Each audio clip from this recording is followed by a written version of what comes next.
सुचरिता जी, ये समाजवादी पार्टी तो कही रही थी, और भारतीय जनता पार्टी के बयानवीरों ने जिस तरह से होली के रंग में जहर डालने का काम किया, आप शुरुआत करिए। भारतीय जनता पार्टी के मिनिस्टर ठाकुर रघुराज जी, उन्होंने क्या बयान दिया? उन्होंने कहा कि त्रिपाल का हिजाब बना लीजिए।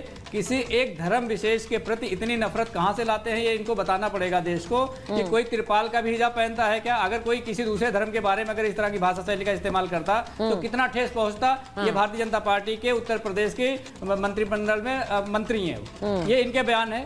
उसके बाद सतीश गौतम भारतीय जनता पार्टी के सांसद हैं, वो कहते हैं कि एमयू में ही होली मननी है। तो आज भारतीय जनता पार्टी के जो बड़े बड़े नेता, बड़े बड़े विधायक, बड़े बड़े सांसद, आपने केतकी सिंह का बयान भी सुना होगा, उन्होंने कहा कि मेडिकल कॉलेज में मुस्लिमों के लिए अलग वार्ड बना देना चाहिए।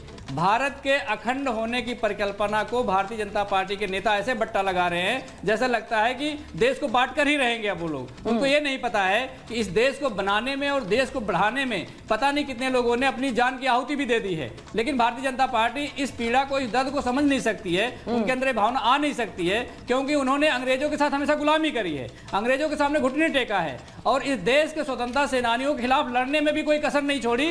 देश की आजादी को लंबा कर दिया भारतीय जनता पार्टी के पूर्वजों ने। तो आज उनके अंदर वो संवेदना नहीं है, उनके अंदर वो भाव नहीं है, उनके अंदर वो पीड़ा नहीं है, देश के प्रति सम्मान नहीं है। और जिस तरह से भारतीय जनता पार्टी के विधायक, सांसद, मंत्री, मुख्यमंत्री संविधान की धज्जियां उड़ा करके अपने राजनीतिक रोटी को सेकने का प्रयास कर रहे हैं, इससे देश कमजोर होता है। देखिए, मैं आपसे एक चीज पूछूंगी धर्मेंद्र प्रोफेसर साहब, देखिए हम हर तरह का जो आज से नहीं, जो बयान है, कल केतकी जी मेरे साथ महाभारत में लाइव बैठी हुई थी, मैंने उनसे यही सवाल पूछा, धर्मेंद्र जी आपको बता देती हूँ, उनसे यही पूछा कि आप लोग ऐसा बयान दे रहे हैं, कौन से ऐसे बयान है जो कहते हैं कि होली मत खेलो, एक बयान गिना दीजिए। उन्होंने कहा संभल में सालों तक होली नहीं खेली गई तो कोई कुछ नहीं बोला, किसी ने ये बात नहीं की कि क्यों नहीं होली मनाई जा रही है। अब मैं इसलिए ये पूछ रही हूं क्योंकि जब एक अंजुम आरा का बयान आता है, मुमताज जी, अंजुम आरा का बयान आ रहा है कि जुम्मा का समय नहीं बढ़ेगा, लोग 2 घंटे तक होली ना मनाएं, लोग 2 घंटे तक होली ना मनाएं, तो ये बयान क्या एक्सेप्टेबल है? आपको लग रहा है सही बयान है ये कि लोग होली ना मनाएं क्योंकि 2 घंटे भाई नमाज पढ़ी जाएगी? वो वापस यू टर्न लिया उन्होंने।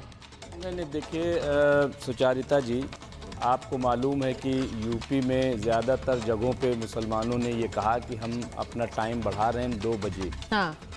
और अहले तशरीक़ का मैं बताऊं, शिया तबका जो है, जहाँ पे बाध्यता है कि जैसे ही जवाल शुरू होता है, सूरज ढलान शुरू होती है, 40 मिनट के अंदर अंदर खुतबा शुरू हो के बाद नमाज होनी होती है। लेकिन उन्होंने भी ये फैसला लिया कि नहीं, हम जुमा की नमाज नहीं, नमाज ज़ोहर पढ़ लेंगे 2 बजे, लेकिन होली अच्छे से हो। मैं समझता हूँ कि जब अब इस तरह का माहौल है तो अब किसी को किसी तरह का बयान नहीं देना चाहिए, और ये फैसला जो है मस्जिद के इमामों पे छोड़ देना चाहिए।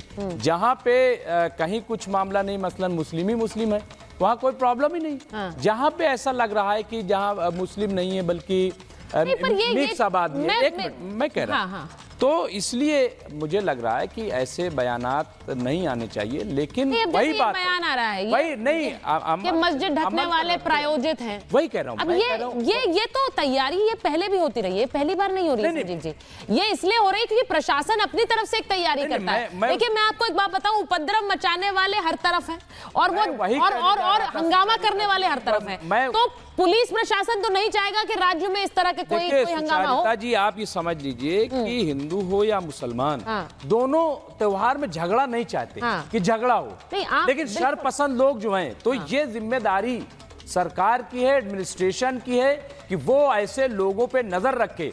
और जो बयानबाजी मुमताज जी, आप मेरी बात नहीं समझे। देखिए, नहीं, अगर अब यहाँ पर केतकी जी का बयान, आपने केतकी जी के बयान के बारे में प्रोफेसर धर्मेंद्र यादव ने जिक्र किया।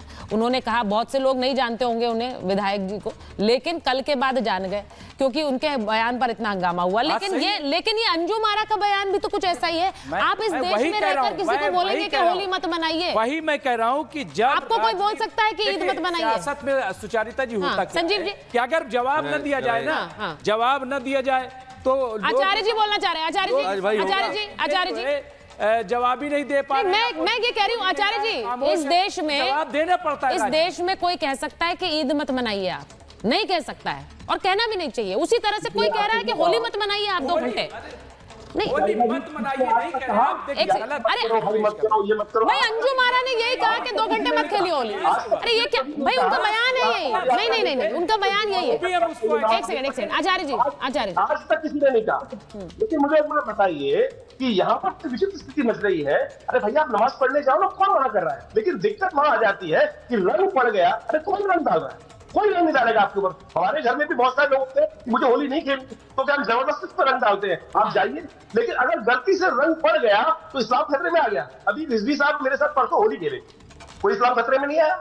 हाँ। कोई इस्लाम खतरे में नहीं आया। लेकिन पता है तौर पर कुछ जबरदस्ती लोग इस प्रकार का वातावरण बनाते हैं। अगर किसी मौलाना पर रंग पड़ गया, वहां जा रहे हैं, अरे भाई जो खेल रहे हैं खेलने दो, सारे को ले रहे हैं, खेलने का आपको कोई बात नहीं है। जब आप इस प्रकार की बात करोगे कि हमारे पे रंग पड़ गया तो ये खलल पड़ जाएगा, ये हो जाएगा, तो सामने वाला कहेगा ही ना भाई होली है, होली में रंग पड़ सकता है किसी के ऊपर। अब बरसात में आप जा रहे हो, बरसात में गाड़ी निकलेगी, स्कूटर पड़ सकते हैं। इससे पहले भी होली होती रही। एक सेकंड। 2022 में भी इसी तरह से जुआ और होली दोनों पड़ी थी। लेकिन इशू बनाया जा रहा है, मैं बार बार कह रहा हूँ, ये इसलिए क्योंकि बिहार में भी चुनाव है और यूपी में भी चुनाव की तैयारी है। ये सिर्फ और सिर्फ चुनाव की वजह से। यूपी में भी चुनाव की तैयारी है मतलब? नहीं, यूपी में कौन सा चुनाव हो रहा है?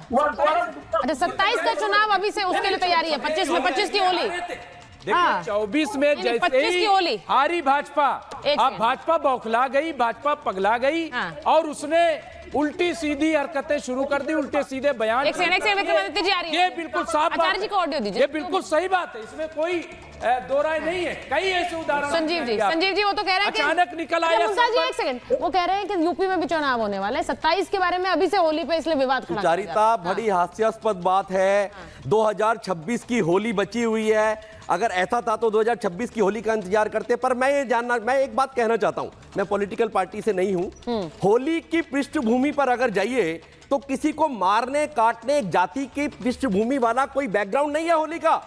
हिरण्यकश्यप जैसा जो है घमंडी राजा, होलिका उसकी बहन, उसमें जो है प्रहलाद को बिठा दिया जाता है, पर वो होलिका स्वयं जल जाती है। तो उसका सेलिब्रेशन और उसके बाद कृष्ण और राधा का सेलिब्रेशन, कितना अपने आप में गुंजिया का बांटना, सारे रंगों का आना, एक दूसरे से गले मिलना और 2:30-3 बजे तक कार्यक्रम खत्म हो जाना। अरे भैया इतनी सी तो बात है, उसमें पॉलिटिकल बातों को उठाकर आप आपस में भिड़वाने की कोशिश कर रहे हैं, तो ये बिल्कुल नहीं है। आप एक डीएम वहां पर कहती है, अंजुम क्या बोलती है कि वो रोक दीजिए आप 12 से 2:30 बजे तक। अरे वाह, क्या दादागिरी है तुम्हारी, रोक दीजिए। सरकारी पद पर रहते हो तुम, ये कैसे कह सकते हो? ईद के लिए क्या जुम्मे की नमाज को रोकने की बात करी? रहते हुए ये कहा जा सकता जुम्मे है की नमाज करने के बाद पत्थर फेंकते हैं क्या? होली के बाद कहा जा सकता है पत्थर फेंकता है? मुसलमान घर के अंदर होली के बाद क्या किसी की गर्दन काटता है? मुसलमान घर के अंदर रहिए कहा जा सकता है क्या? सरकारी दादागिरी है। देखिए